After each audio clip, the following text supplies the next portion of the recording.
Il nostro libro ci riporta però di nuovo a tuffarci nel barocco, questa volta nel pieno cuore del centro storico di Lecce. Proprio a 2 passi dalla Piazza del Duomo, visitata da migliaia di turisti al giorno, c'è infatti un meraviglioso palazzo della metà del Cinquecento, abbracciato da merletti e arabeschi, testimone a quel tempo del fiorire, dentro e fuori le mura, di sontuosi edifici dei nuovi ordini religiosi tridentini.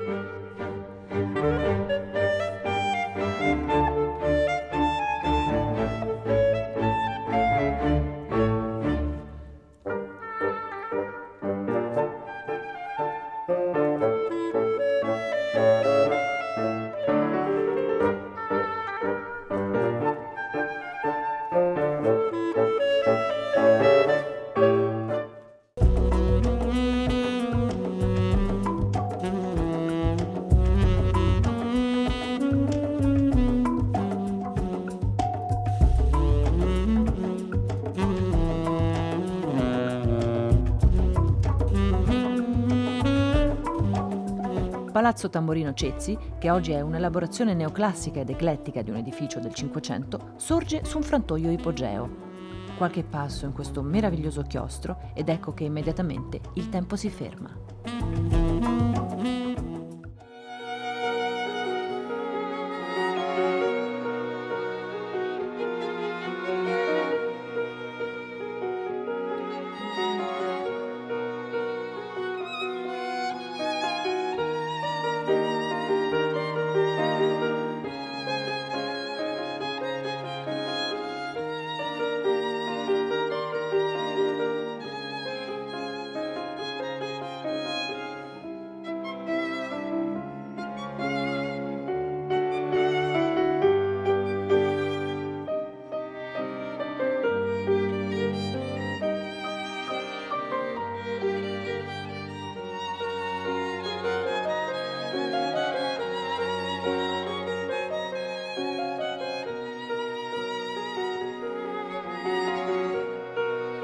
Di questa prima parte del Cinquecento si conserva pressoché intatto tutto il piano terreno.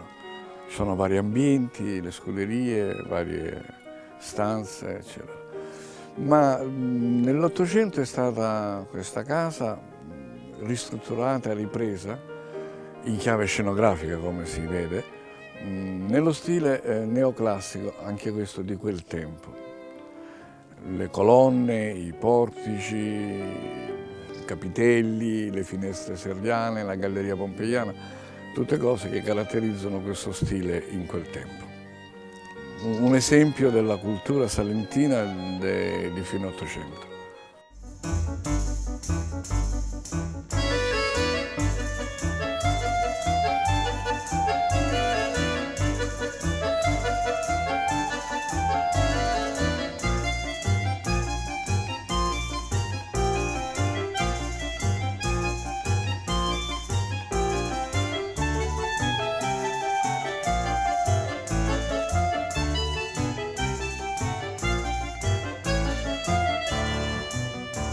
Il giardino, questo giardino che fu completato, come si vede sulla targhetta lì degli scalini, nel 1883, è il classico giardino rococò, possiamo dirlo, proprio dei giardini salentini, con la stessa struttura, più o meno le stesse essenze, le stesse piante, eccetera.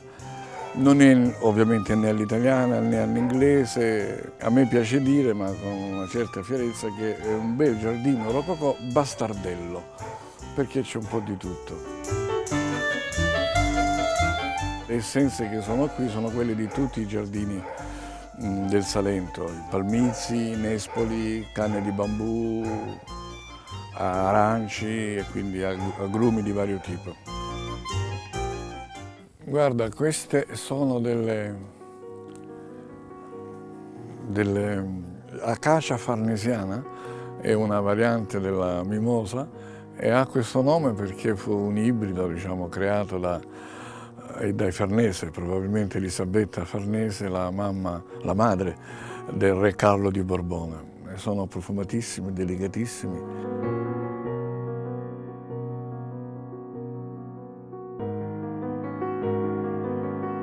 E come in ogni favola che si rispetti, oltre a fiori, scalinate, putti e grandi spazi per feste da ballo, non potevano mancare le carrozze, anche se ormai senza i loro cavalli bianchi a trainarle. Questa è una delle nostre carrozze, gelosamente e amorevolmente custodite qui a casa. Questa è una fabbricazione napoletana di fine Ottocento. Era tirata da 1 o 2 cavalli, direttamente dai passeggeri, senza impicci di cocchieri e di altro. È abbastanza moderna per i tempi perché aveva l'illuminazione ad acetilene, con questi fari, diciamo, che erano schermati per i passeggeri in modo che non dessero fastidio con la luce ai guidatori, diciamo. Era una specie di utilitaria per quei tempi.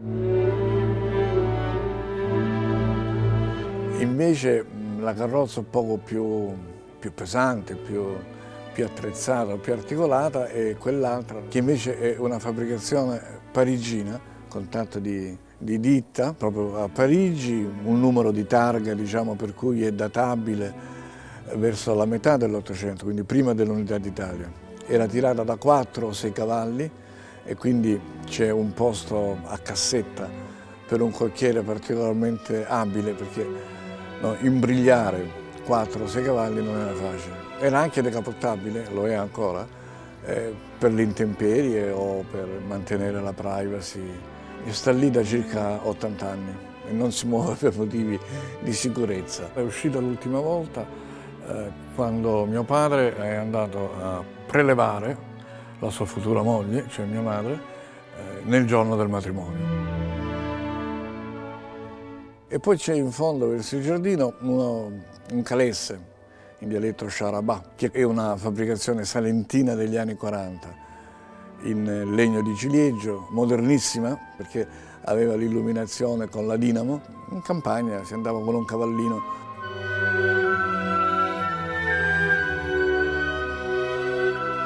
Questa è una statua delle manifatture di Angelo Antonio Paladini, che aveva sede qui. Rappresenta una fanciulla eritrea, perché in quel periodo Crispi, primo ministro, iniziavano le avventure colonialistiche. L'Italia voleva entrare fra le potenze coloniali di allora.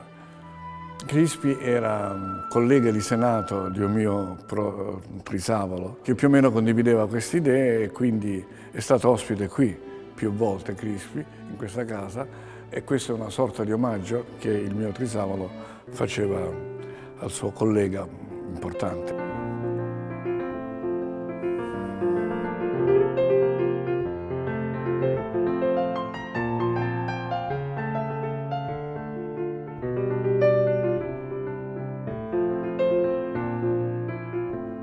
Questo è l'ingresso della casa, con un pavimento originale. Anche quest'altra stanza ha lo stesso tipo di mosaico un po' più elaborato, geometrico, romano, come qualcuno ha detto.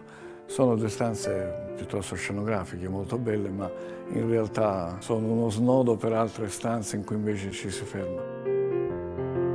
Questa noi la chiamiamo la stanza dei tondi per via di questi tondi che rappresentano un po' di pittura pittoresca napoletana dell'Ottocento, un flautista, un violinista, un sarto e un ciabattino. Uscendo da questa stanza si entra all'inizio della galleria pompeiana che abbraccia tutto l'atrio del palazzo. Si tratta di tempere del 1883, non ritoccate, sono originali. E oltre ai motivi pompeiani, cioè classici romani, ci sono dei motivi, delle pitture, dei soggetti un po' esoterici, misteriosi, che usavano alla fine dell'Ottocento.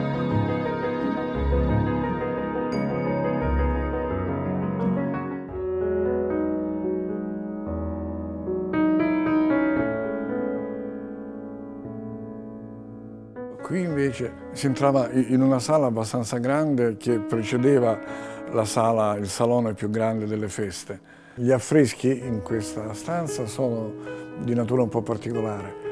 Lo stile vagamente pompeiano, ma accanto ai grifoni o fra i grifoni alati vi sono dei medaglioni che fingono l'oro, medaglioni di bronzo dorato, dipinti naturalmente, che rappresentano delle divinità romane, per ognuna delle quali viene sottolineata, diciamo, come dire, la funzione nella mitologia greco-romana.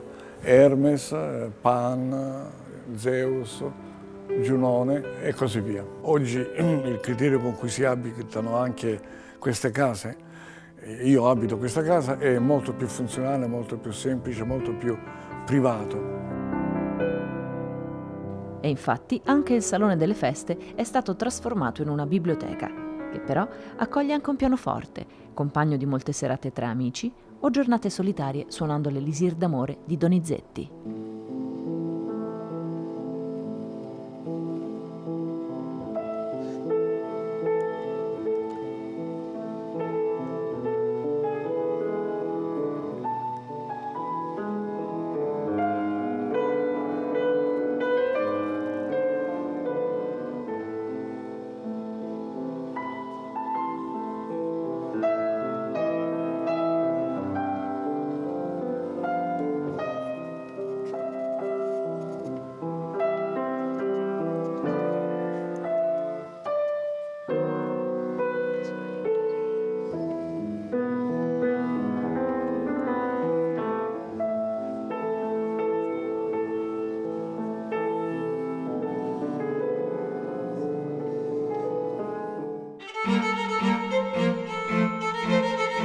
In questa sala del pianoforte, oltre al pianoforte che viene spesso usato fra amici e cantanti, vi sono delle specchiere di stucchi veneziani della metà dell'Ottocento e una tela particolarmente curiosa, di un certo valore storico quantomeno, ed è una scena del Diluvio universale di scuola romana di Poussin, quindi della prima metà, se non ricordo male, del Settecento.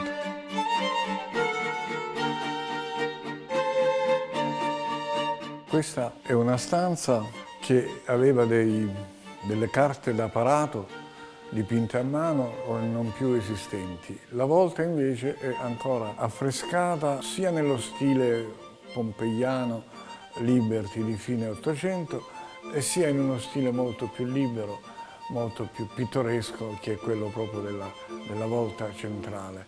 Anche qui, fra i disegni e le involuzioni dei fiori, si nascondono volti di donna misteriosi.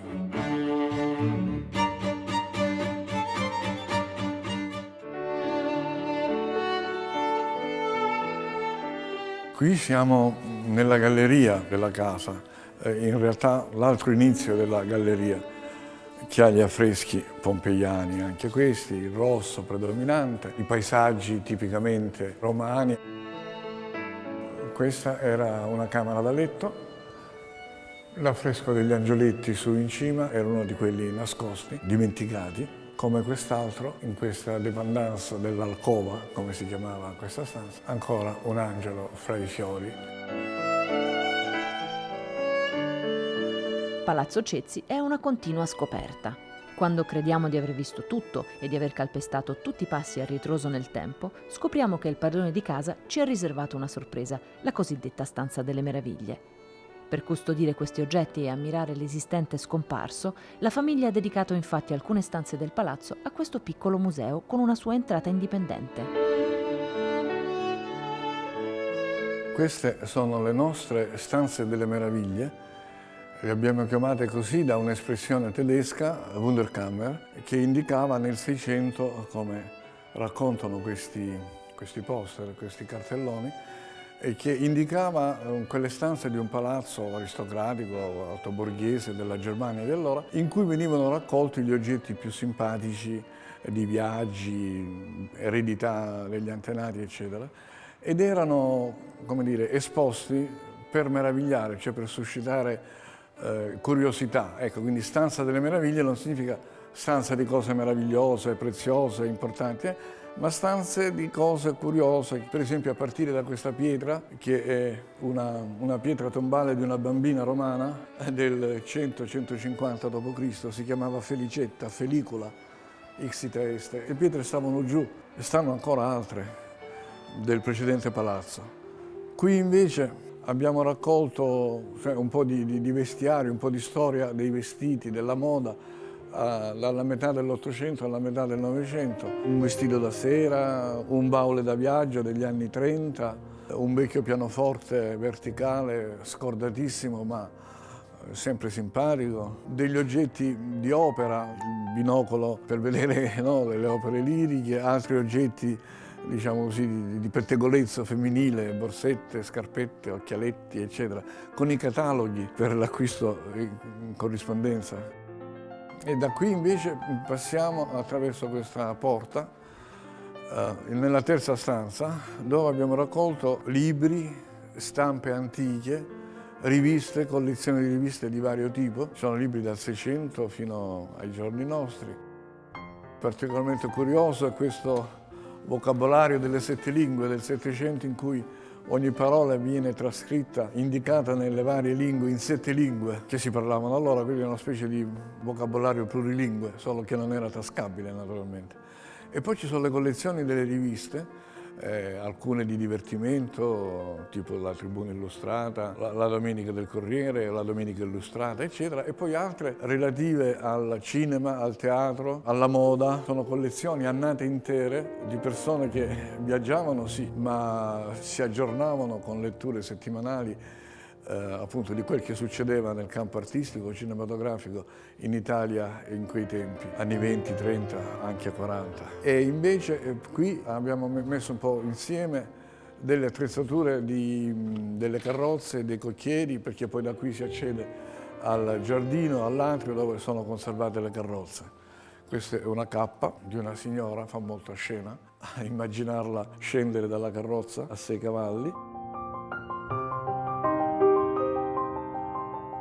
Un po' di giornali anche umoristici di quel periodo, il vecchio montacarichi che portava i vassoi delle vivande al primo piano nella stanza da pranzo e col sistema elettrico, una cosa per essere della fine dell'Ottocento è piuttosto interessante.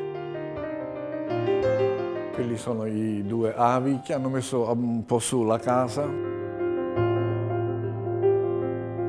E proprio grazie a questi avi tamborino, oggi abbiamo avuto la possibilità di farci portare indietro nel tempo. D'altronde, una favola non è altro che questo, ricordare attraverso i racconti la bellezza e cristallizzarla nel tempo così che non sparisca mai più.